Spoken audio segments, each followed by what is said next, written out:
গত কয়েক মাস ধরেই একের পর এক হুমকি দেওয়া হচ্ছে বলিউড মেগাস্টার সালমান খানকে। তবে এবার সপরিবারে হুমকি দেওয়া হয়েছে এই অভিনেতাকে। শুধু তাই নয়, এমনকি তার বাড়ি-গাড়িও উড়িয়ে দেওয়ার হুমকি দেওয়া হয়েছে। মুম্বাইয়ের অর্লি পরিবহন বিভাগের হোয়াটসঅ্যাপ নম্বরে এমন হুমকির মেসেজটি পাঠানো হয়েছে। আর এই ঘটনায় অর্লি থানায় অভিযোগ দায়ের করা হয়েছে।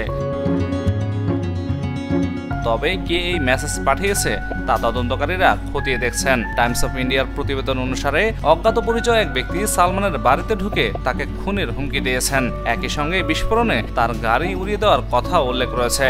এদিকে সেই ব্যক্তির বিরুদ্ধে ইতিমধ্যে অর্লি থানায়ও মামলা রুজু হয়েছে।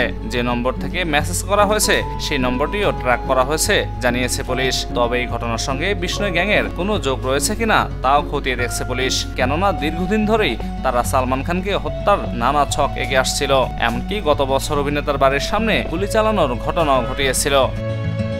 বিষ্ণু গ্যাংয়ের সঙ্গে সালমানের শত্রুতা নতুন নয়। হাম সাথ সাথ হ্যায় সিনেমার শুটিং চলাকালীন কৃষ্ণসার হরিণ হত্যার অভিযোগ উঠেছিল এই অভিনেতার বিরুদ্ধে। তারপর থেকেই বিভিন্ন সময়ে সালমানকে হত্যার হুমকি দেওয়া হয়। গত বছর সালমান ঘনিষ্ঠ বাবা সিদ্দিকী খুন হওয়ার পর এই অভিনেতার নিরাপত্তা আরও জোরদার করা হয়েছে। তবে তার আগেই সালমানের বাড়ির সামনে গুলি চলার ঘটনায় আলোড়ন তৈরি হয়। আর সেই ঘটনায় গ্রেপ্তার হয়েছিল বিষ্ণু গ্যাংয়ের সদস্যরা।